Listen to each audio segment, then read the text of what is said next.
안녕하세요. 부산소리 김실자입니다. 오늘은 교통사고 휴업손해에 대한 이야기를 좀 한번 해보려고 하는데요. 휴업손해에 대해서 이런저런 이야기들 굉장히 많죠. 입원을 해야지만 받을 수 있네. 뭐 입원을 안 해도 받을 수 있네. 실질적으로 소득 감소가 있어야지만 받을 수 있다, 없다. 뭐 이런 말들. 그래서 오늘은 좀 휴업손해를 한번 정리해 드리려고 하는데 이게 조금 복잡할 것 같긴 하지만 생각보다 의외로 간단해요. 그래서 영상 끝까지 봐주시면 휴업손에 대해서는 이런 거구나 라고 이해를 하실 수 있으실 것 같습니다. 일단 휴업손에는 보험사의 약관에 그 내용들이 적혀 있습니다. 그런데 이 보험사 약관에 따른 휴업손해하고 우리가 소송을 해서 법원에서 보상을 받을 수 있는 휴업손해하고는 기준이 조금 다르거든요. 일단 보험 약관상 휴업손해 같은 경우는 약관에 뭐라고 적혀 있냐면 부상으로 인하여 휴업함으로써 수입의 감소가 있었음을 관계 서류를 통해 증명할 수 있는 경우에 하나여 휴업 기간 중 피해자의 실제 수입 감소액의 85% 해당액을 지급한다. 이렇게 적혀 있습니다. 실질적으로 소득의 감소가 있다고 한다면 그 부분을 피해자가 입증을 한다면 보상을 하겠다. 이렇게 내용이 적혀 있는 거죠. 입원을 했든 뭘 했든 그게 중요한 게 아니라 소득 감소가 있었느냐 이게 더 중요하다라는 겁니다. 예를 들어서 공무원분들 같은 경우는 교통사고로 입원을 해도 급여가 다 나오죠. 그 소득 감소가 없습니다. 그래서 보험사에서는 공무원이기 때문에 휴업손해가 없다. 왜냐? 소득 감소가 없기 때문에 이렇게 이야기를 하는 것입니다. 이거를 어려운 말로 얘기하면 차액설이라고 이야기를 합니다. 그래서 감소된 소득만큼만 보상을 하는 게 맞다. 이게 차액설이죠. 하지만 법원에서는 이러한 기준이 좀 다르게 적용이 되고 있는데 법원에서는 차액설이 아니라 평가설 기준으로 보상을 하고 있습니다. 이 평가설에서의 휴업손해는 소득의 감소를 가지고 이야기를 하는 게 아니라 노동능력 상실률을 가지고서 계산을 하도록 되어 있습니다. 그래서 교통사고 피해자가 부상을 당해서 병원에 입원을 해 있으면 하루 종일 병원에 입원을 해 있기 때문에 일을 할 수가 없잖아요. 그래서 뭐 급여를 받았던 안 받았던 소득이 있던 없던 무직자던 그냥 입원을 했으면 노동능력을 100% 상실한 걸로 보고 그 금액을 보상을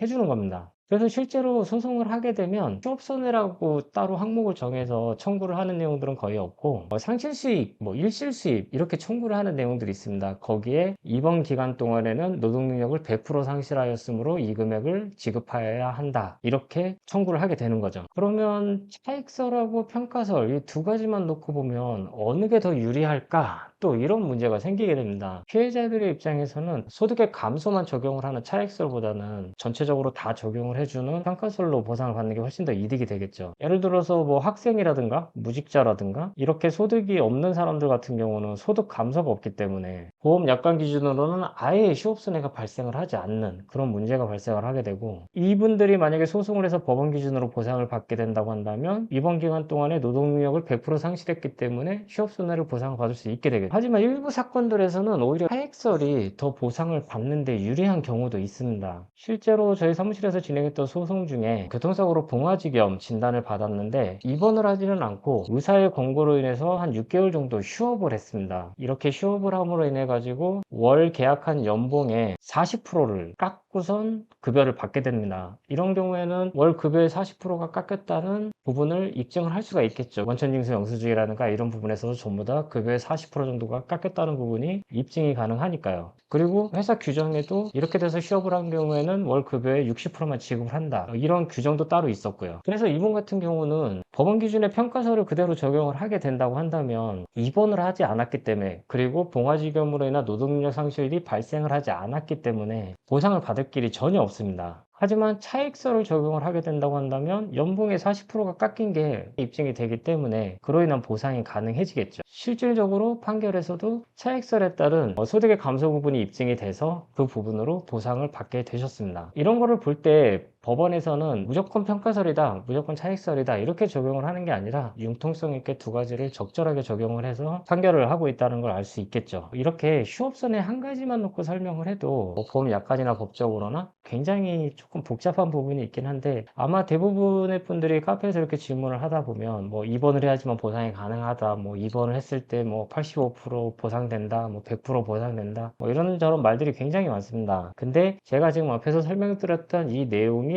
휴업손해의 전부입니다. 이렇게 간단한 것 같으면서도 간단하지 않은 휴업손해 때문에 여러 가지 많은 질문들이 발생을 하게 되는데, 예를 들어서 골절을 당했는데 입원을 하지 않고 집에서 쉰 경우에 휴업손해를 보상받을 수 있는지 없는지, 이런 문제들이 생길 수 있습니다. 이런 경우 약관상으로 볼 때는 소득 감소가 있었는지 없었는지를 따지기 때문에 집에서 쉬더라도 소득 감소가 있었다는 걸 입증을 한다면 보상을 받을 수 있겠죠. 그런데 문제는 실무적으로 입원을 하지 않은 경우에는 휴업손해를 적용하지 않는다는 데 있다는 거죠. 만약에 이분이 소송을 해서 법원으로 간다 하더라도 실제로 입원을 하지 않고 집에서 쉬었기 때문에 입원 기간 동안에 노동력 상실률 100% 이게 적용이 되지를 않겠죠. 그래서 휴업손해를 보상을 받을 수가 없습니다. 그래서 상담을 하다 보면 교통사고로 부상을 당해서 만약에 회사를 나가지 못하고 일을 할 수가 없는 상황이라고 한다면 어떻게 됐든 간에 최대한 병원에서 입원을 하고 있어라, 이렇게 설명을 하는 이유가 바로 이러한 문제들 때문입니다. 그래서 오늘은 휴업손해에 대해서 이런저런 이야기들을 좀 한번 해봤는데, 부족한 부분이 있다거나 더 궁금한 내용이 있다면 댓글로 남겨주시면 다음 영상에서 참고해서 또 영상으로 만들어 드리도록 하겠습니다. 오늘 영상도 도움이 되셨다면 구독, 좋아요, 알람 설정 부탁드리겠습니다. 오늘 영상에서 마치도록 하겠습니다. 감사합니다.